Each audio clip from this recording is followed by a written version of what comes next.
இந்த நாடிகள்லயே 2 வித நாடி எங்களுக்கு தெரிஞ்சு நான் கேட்குறேன். இந்த சூட்சம நாடி, சிறுநாடி அப்படின்னு சொல்றாங்களா? அப்படின்னா என்ன? அதை பத்தி நான் கொஞ்சம் விளக்கம் கொடுக்க முடியும்? ஆமாங்க.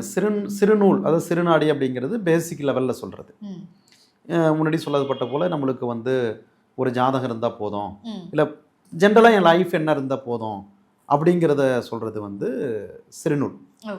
சூட்சம நாடிங்கிறது நம்ம பிறப்பு முதல் இறப்பு வரை ஒன்றும் இல்லை.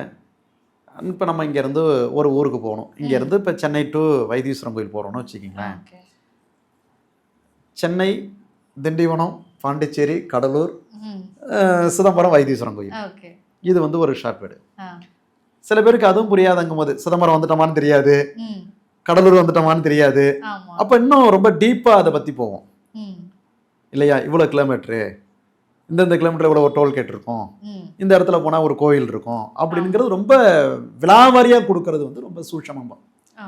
அப்போ அவனுடைய வாழ்க்கையை பற்றிய இப்போ இந்த பார்க்குற வயசில் இவங்க இப்படி தான் வாழ போகிறாங்க, அந்த வாழ போகிற வாழ்க்கை எதெல்லாம் சார்ந்து வருங்கிறது ரொம்ப விலாவாரியாக போகிறது வந்து சூட்சமாங்க. அதுக்கப்புறம் வேறு எதுவும் தேவைப்படாது, அதிலே எல்லாமே அடங்கிடும். ஓகே, ஆமாங்க. ஸோ அப்போ ஒருத்தர் வந்து சூட்சம நாடி பார்த்தாலே அவருடைய வாழ்க்கையில A to Z வந்து தெரிஞ்சுக்கலாம். அவர் இறப்பு காலங்கள் வரைக்கும் எல்லாம் தெரிஞ்சுக்கலாம். எந்த வயசில், எந்த மாதத்தில், எந்த திதியில் அவருடைய என்ன மாதிரியான ஒரு தருணத்தில் அவருடைய இறப்பு வருங்கிறது வரைக்கும் தெரிஞ்சுக்கலாம்.